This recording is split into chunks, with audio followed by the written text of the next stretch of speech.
안녕하세요. 오늘은 세계 경제를 움직이는 힘, 그 중심축이 어떻게 바뀌고 있는지 한번 들여다보려고 합니다.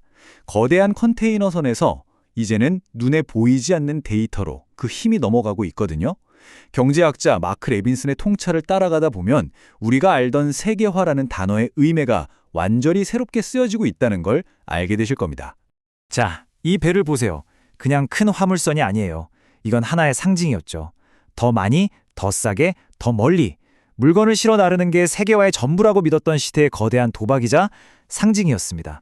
트럭 1만 1000대 분량의 상품이라니 상상이 가시나요? 그야말로 물건이 주인공이었던 시대의 정점을 보여주는 장면입니다. 네, 바로 이 질문이 오늘 우리가 던져야 할 가장 중요한 질문입니다. 만약 저렇게 물건을 실어 나르던 시대가 정말로 저물고 있다면, 그럼 앞으로 세계 경제를 이끌어갈 힘은 대체 어디서 나오는 걸까요? 미래로 가기 전에요. 잠깐 과거를 돌아볼 필요가 있습니다. 이 모든 변화의 시작점에는 아주 단순하게 생긴 상자, 바로 컨테이너가 있었거든요. 1950년대 항구는요, 정말 느리고 비효율의 극치였어요. 물건을 하나하나 손으로 내리고 싣고. 그런데 멜컴 매글린이라는 사람이 기가 막힌 아이디어를 냅니다. 잠깐만, 화물을 옮기지 말고 화물이 담긴 이 상자, 트레일러 자체를 배에 실으면 어떨까?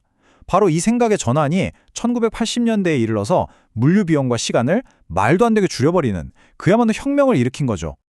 그리고 이 컨테이너 혁명이 바로 우리가 제3차 세계화라고 부르는 시대를 활짝 열었습니다. 전 세계 어디서든 원하는 곳에 공장을 짓고 물건을 만들 수 있는 시대가 된 겁니다. 이 문장의 모든 걸 설명해 주죠. 디자인은 미국 실리콘밸리에서 하고 핵심 부품은 한국에서 만들고 조립은 인건비가 싼 중국에서 한다. 국경이라는 게 더 이상 제조업의 장벽이 될 수 없었어요. 전 세계가 하나의 거대한 공장처럼 움직이기 시작한 겁니다.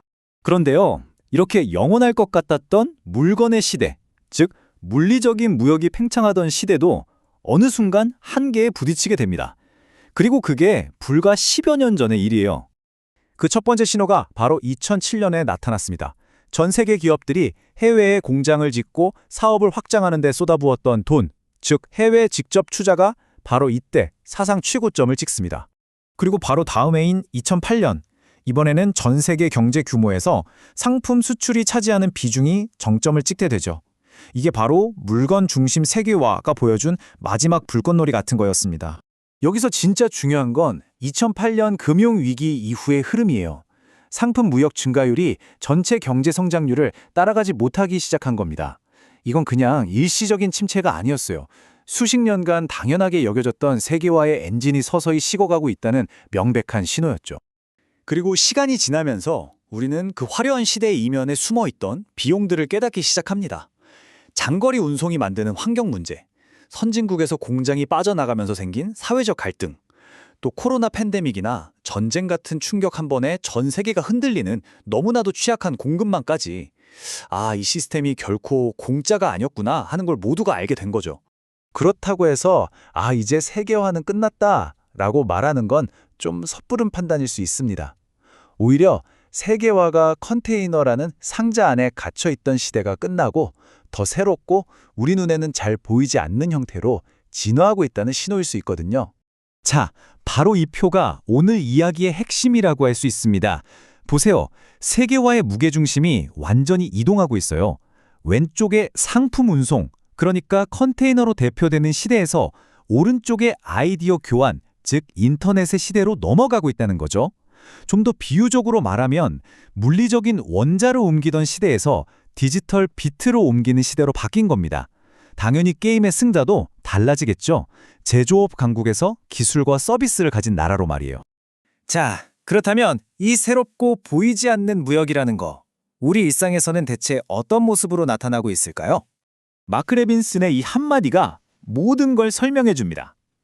우리가 집 소파에 앉아서 넷플릭스로 해외 드라마를 보는 그 행위 자체가 사실은 새로운 형태의 서비스를 수입하는 거라는 거죠.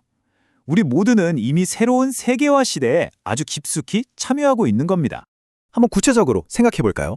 덴마크 드라마를 스트리밍으로 보고 여러 나라에 흩어져 있는 디자이너들이 화상회의로 협업하고 인도에 있는 콜센터 직원과 통화하는 일들, 이 모든 경제 활동은 컨테이너에 담겨서 세관을 통과하지 않아요. 눈에 보이지 않으니까 당연히 기존의 무역 통계에도 잘 잡히지 않겠죠. 그래서 요즘 전문가들은 공급망이라는 말 대신 가치 사슬이라는 말을 더 즐겨 씁니다. 이게 왜 중요하냐면요. 제품의 진짜 가치가 눈에 보이는 조립 과정에서만 나오는 게 아니라 그 안에 녹아있는 디자인, 소프트웨어, 데이터 같은 보이지 않는 국제적인 기여에서 나온다는 걸 의미하기 때문입니다. 자, 그럼 이렇게 게임의 규칙이 완전히 바뀌고 있는 지금, 이 새로운 시대의 승자가 되려면 한 나라에 무엇이 필요할까요? 이제 승리의 공식이 달라졌습니다. 더 이상 값싼 노동력, 거대한 공장이 경쟁력의 전부가 아니에요. 고도로 숙련된 인재를 얼마나 많이 키워내는지, 얼마나 빠르고 안정적인 통신망을 갖췄는지, 그리고 새로운 아이디어가 국경 없이 자유롭게 오갈 수 있는 개방적인 환경을 유지하는지, 바로 이런 것들이 한 국가의 미래를 결정하게 될 겁니다. 결국 이 모든 이야기는 우리에게 아주 중요한 질문 하나를 던집니다. 미래에 가장 비싸게 팔릴 수출품이 우리 눈에 보이지도 않고 손에 잡히지도 않는 아이디어나 서비스라면 과연 우리는 지금 무엇을 준비하고 무엇을 수출해야 할까요? 세계 경제 지도는 이미 우리도 모르는 사이에 다시 그려지고 있습니다.